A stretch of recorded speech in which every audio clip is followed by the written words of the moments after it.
যে সকলো ৰাজনৈতিক দলৰে বিশেষকৈ ছেপ্টেম্বৰ মাহৰ 19 তাৰিখে যেতিয়া হঠাৎ আমাৰ মাজৰ পৰা জুবিন গাৰ্গ হেৰুৱাই গ'ল, যোৱাৰ পিছত ক'ব গ'লে অসমখনে স্তব্ধ হৈ গ'ল। অন্ততঃ অক্টোবৰ মাহৰ 19 তাৰিখলৈকে এমহীয়া দিনটোলৈকেতো প্ৰায় সকলো অনুষ্ঠান প্ৰতিষ্ঠান আৰু আমাৰ ৰাজনৈতিক কাৰ্যসূচীবোৰো প্ৰায় স্তব্ধ হৈ গ'ল। কিন্তু এই ক্ষেত্ৰত এটা কথা আমি দেখিছিলোঁ যে বিজেপি দলে কিন্তু নিজৰ ৰাজনৈতিক কাৰ্যকলাপ জুবিন গাৰ্গৰ তেখেতৰ আপোনালোকৰ মনত আছেনে নাই নাজানো, সেই সময়ত BTAD নিৰ্বাচন তেওঁলোকে জুবিন গাৰ্গ ঢুকুৱাৰ পিছদিনাখন যোগদান কাৰ্যসূচী পাতিছে আৰু সেই যোগদান কাৰ্যসূচীত বিজেপি দলৰ সভাপতিয়ে নিজে উপস্থিত আছে। অতি দুৰ্ভাগ্যৰ কথা, আমাৰ জাতীয় জীৱনৰ এজন হিয়াৰ আমঠু যেতিয়া জুবিন গাৰ্গক আমি হেৰুৱাইছোঁ, আমি ইমান ব্যথিত হৈছোঁ। যেতিয়াই জুবিন গাৰ্গৰ গান শুনো অকলে বহি থাকোঁ তেতিয়া চকুৰ পানী আমি পাহৰি গৈছিলোঁ আমি কোন ৰাজনৈতিক দলৰ। এটাই কথা গোটেই অসমৰ শদিয়াৰ পৰা ধুবুৰীলৈ জাতি ধৰ্ম সকলো বাদ দি আমি এটাই কথা অনুভৱ কৰিছিলোঁ যে আচলতে আমি এজন স্বাভিমানী অসমীয়া হিচাপে আমাক জুবিন গাৰ্গে কি দি গ'ল আৰু আমাক কেনেকৈ এৰি থৈ গ'ল, আমি কিহৰ পৰা বঞ্চিত হ'লো। কিন্তু বিজেপি দলে কিন্তু তাৰ পিছতো তাৰ দুদিন পিছতো ৰাজনীতি কৰা বন্ধ কৰা নাছিল, তেওঁলোকে ৰাজনীতি কৰি আছে।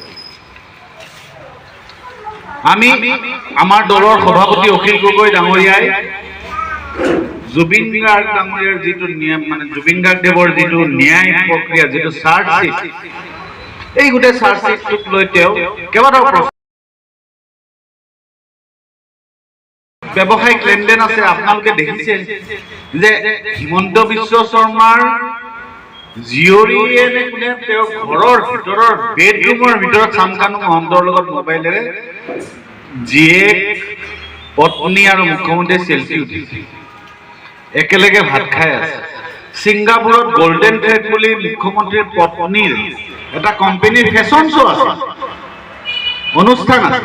এই যে ধনৰ লেনদেন, এইবোৰৰ কাৰণে গোটেই বস্তুটো কিবাকৈ হ'লেও তেওঁলোকে নিৰ্বাচনটো পাৰ কৰাই দিব বিচাৰিছে।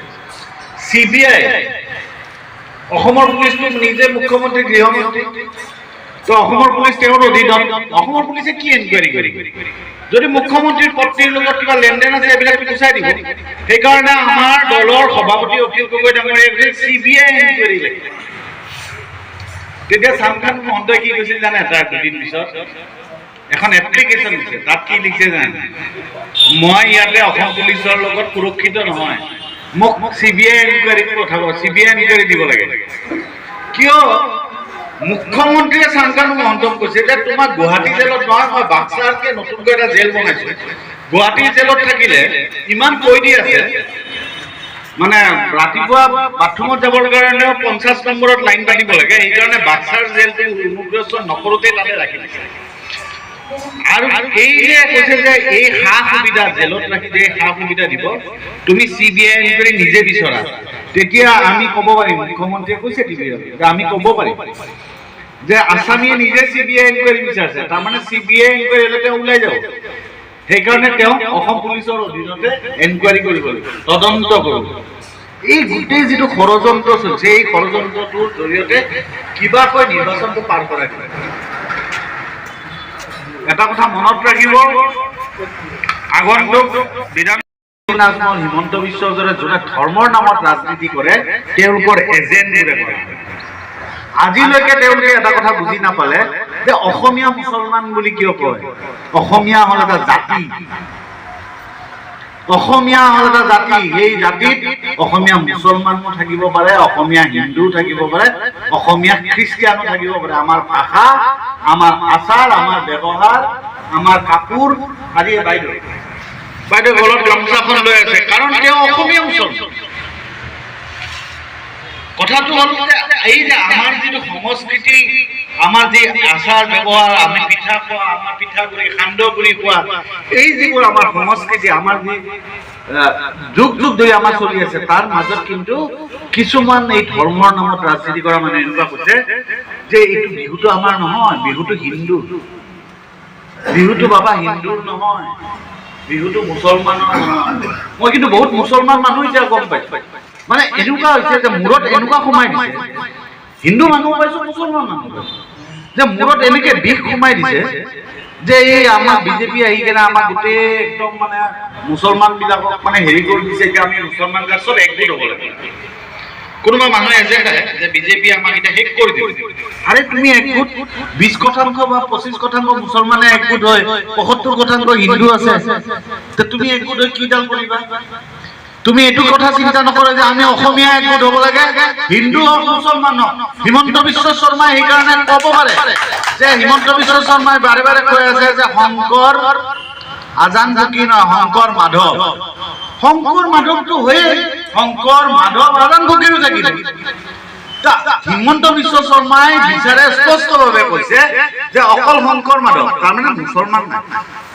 কথাটো হৈছে প্ৰথম কথা, হিন্দু আৰু মুছলমান যোন অসমীয়া, আমাৰ যাৰ ভাষা সংস্কৃতি চব একে, আমাৰ আচাৰ ব্যৱহাৰ যি একে, আমি সদায় ঐক্যবদ্ধ হৈ আনবোৰৰ বিৰুদ্ধে ঐক্যবদ্ধ হ'ব লাগিব। মুছলমান ঐক্যবদ্ধ হৈ 75% হিন্দুৰ বিৰুদ্ধে ঐক্যবদ্ধ হ'ব নালাগে, বা 75% হিন্দুৱে মুছলমানক লৈ শংকিত হ'ব নালাগে। কাৰণ 545খন লোকসভাৰ আসন, তাতে 5জন মুছলমান সাংসদ নাই গোটেই ভাৰতত। 20% যদি মুছলমান ভাৰতবৰ্ষত পপুলেশ্যন মানে জনসংখ্যা, তাৰ মানে 135 কোটিত কিমানজন নিয়ম শতাংশ হিচাপত কিমানজন সাংসদ হ'ব? 100জন সাংসদ হ'ব লাগে, 5জনো সাংসদ নাই। সেইকাৰণে এই যে ভয় হিমন্ত যে হিন্দু খাত্ৰে মে, আৰে তুমি তেতিয়াহ'লে কি ধৰ্মৰ?